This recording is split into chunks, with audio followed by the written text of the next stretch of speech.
Halo teman-teman, kembali lagi bersama X1. Pada kesempatan kali ini saya akan sharing pada teman-teman non-clause yang jenisnya statement, yang fungsinya sebagai object of verb teman-teman. Nah sebelumnya teman-teman tahu nggak non-clause itu apa? Nggak tahu emangnya apa sih? Non-clause adalah anak kalimat atau dependent clause atau subclause yang difungsikan sebagai noun. Jadi non-clause ini fungsinya sama dengan noun teman-teman. Noun adalah kata benda. Agar teman-teman mudah memahaminya, ingat-ingat aja. Non adalah segala sesuatu yang ada di alam semesta yang punya nama. Jadi nggak hanya benda yang kelihatan teman-teman. Bahkan yang tidak kelihatan tapi dia punya nama dan dapat berdiri sendiri itu disebut noun. Contohnya apa? Ada darkness, kegelapan. Terus love, cinta. Nah itu kan nggak kelihatan teman-teman. Tapi itu disebut noun. Kenapa? Karena dia dapat berdiri sendiri dan punya nama. Nah, sebelumnya saya telah membahas non-clause yang jenisnya statement yang berfungsi sebagai apa teman-teman? Subject of a verb ini sudah, terus subject after it ini juga sudah. Teman-teman, jika belum mengetahui, silakan menonton pada video sebelumnya. Di atas ini ya teman-teman. Terus yang berikutnya subjective complement ini juga sudah. Nah, sekarang saya akan membahas fungsi non-clause sebagai object of verb teman-teman. Nah, sebelum itu, teman-teman harus tahu dulu conjunction dari object of verb teman-teman. Nah, conjunctionnya ini ada that atau the fact that. Jadi ini bisa dipilih salah satu. Terus untuk object of verb ini bisa dua-duanya teman-teman. Bisa pakai that, bisa pakai the fact that. Tapi ada beberapa verb atau kata kerja yang hanya bisa pakai the fact that teman-teman. Makanya saya tandai dengan nomor 2. Nah ini teman-teman jika belum mengetahuinya silakan menonton pada video sebelumnya. Ini telah saya jelaskan teman-teman. Nah sekarang saya akan sharing pada teman-teman bagaimana sih bentuk non-clause yang berfungsi sebagai object of verb teman-teman. Object of verb. Nah ini punya pola subjek plus verb transitif atau kata kerja yang membutuhkan objek plus objek. Nah, verb transitif ini ada yang monotransitif, objeknya satu ya teman-teman. Kalau di transitif, objeknya ada dua. Nah, objeknya ini adalah non-clause teman-teman. Makanya disebut non-clause sebagai objek of verb. Nah, sekarang agar teman-teman mudah memahaminya, saya akan memberikan contoh kalimatnya. Contohnya, Laura said that Yusuf went home. Nah, sekarang kita bedah satu-satu teman-teman. Laura ini subjek, said ini adalah verb. Simple past ya teman-teman. That conjunction, Yusuf subjek, when adalah verb. Nah, conjunction subject verb sampai belakang sampai home ini adalah non clause. Nah, non clause ini difungsikan sebagai apa teman-teman? Objek dari verb. Makanya berfungsi sebagai objek dari verb atau kata kerja. Nah, gimana teman-teman mengerti kan? Oh gitu ya. Jadi non clause-nya berfungsi sebagai objek. Iya teman-teman. Makanya disebut non clause sebagai objek of verb. Nah, sekarang agar teman-teman semakin paham, saya tambah satu contoh kalimat lagi. Contohnya, we assumed that he was dead. Nah, sekarang kita bedah satu-satu teman-teman. We adalah subjek, terus assumed ini adalah verb, terus that sampai that ini adalah non clause teman-teman. Nah, non clause di sini berfungsi sebagai apa? Objek dari kata kerja. Nah, non clause-nya ini adalah objek ya teman-teman. Nah, gimana teman-teman mengerti kan sekarang? Iya, sekarang saya sudah mengerti. Nah, ternyata teman-teman, non-clause sebagai objek of verb atau objek dari kata kerja umumnya terletak setelah certain verbs. Nah, certain verbs yang pertama adalah certain verbs of indirect speech teman-teman atau direct indirect speech. Jadi yang pertama, certain verbs of direct indirect speech atau indirect speech, indirect speech. Nah, ini nanti saya akan jelaskan secara lebih rinci pada tabel C, teman-teman. Tabel C atau tabel C. Nah, ini nanti saya akan jelaskan pada video terpisah, pada video berikutnya ya. Nah, sekarang saya akan memberikan beberapa contoh saja, agar teman-teman ada gambarannya. Contoh certain verbs-nya ada at. Terus ada apa lagi teman-teman? Ada admit. Terus ada answer.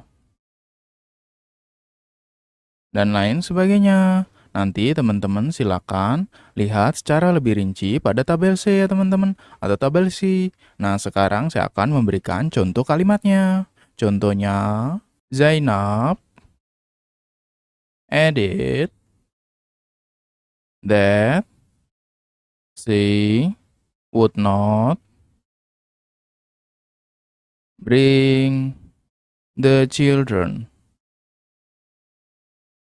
Nah, sekarang kita bedah satu-satu teman-teman. Zainab ini adalah subjek. Edit ini adalah verb. Nah, that ini adalah conjunction teman-teman, atau kata hubung ya.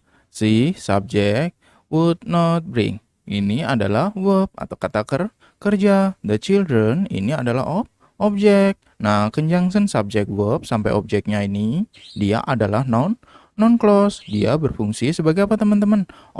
Objek dari verb ya. Nah, verbnya dia masuk certain verbs. Dari apa teman-teman? Dari indirect speech ya, yang ini. Nah, gimana teman-teman, mengerti kan? Oh gitu ya. Iya ya, berarti kita tinggal memperhatikan verbnya. Kalau dia masuk certain verbs dari indirect speech, berarti non clause-nya bisa jadi objek. Benar teman-teman, seperti itu ya. Nah, sekarang saya tambah satu contoh lagi teman-teman. Contohnya, they, mereka, answered us. Terus lanjutannya that they, mereka, would come. Nah, sekarang kita bedah satu-satu teman-teman. They ini adalah subjek. Terus answered ini adalah verb atau kata kerja. Nah, ini objek, ini juga objek teman-teman. Bedanya apa sih? Kalau that they would come ini adalah non clause.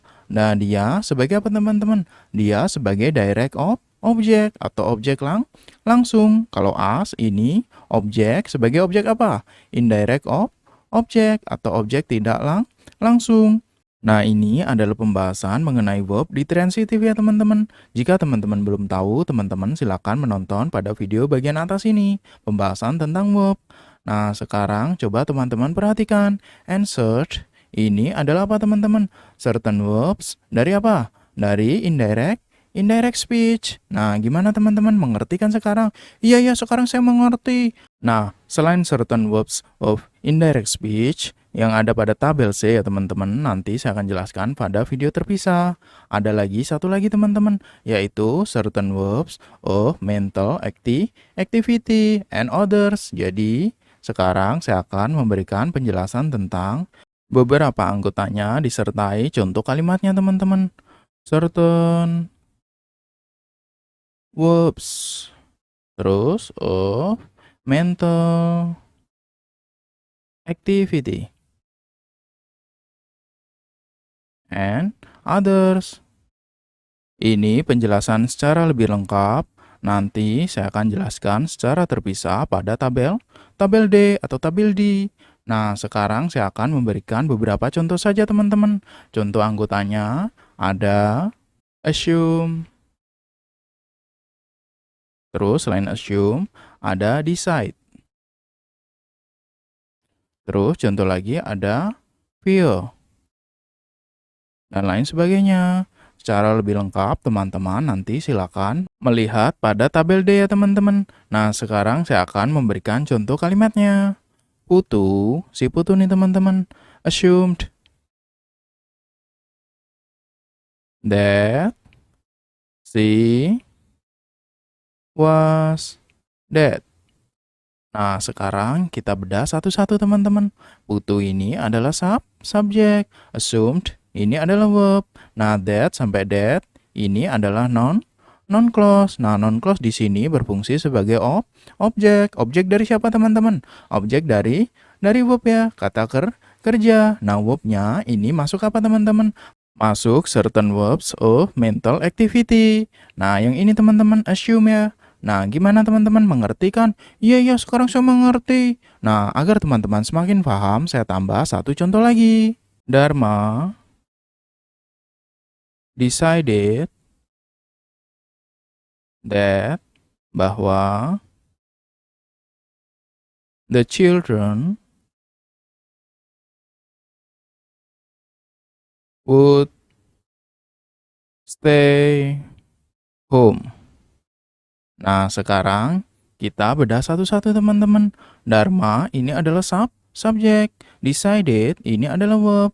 Nah, that sampai home ini adalah non-clause. Dia berfungsi sebagai objek. Objek dari siapa? Objek dari verb. Nah, decided ini bagian dari apa, teman-teman? Bagian dari certain verbs of mental activity and others. Nah, gimana teman-teman mengerti kan sekarang? Iya, sekarang saya sudah mengerti. Nah, karena teman-teman sudah mengerti, berikutnya saya akan sharing pada teman-teman anggota dari tabel D atau tabel D dan anggota dari tabel C atau C ya teman-teman pada video berikutnya.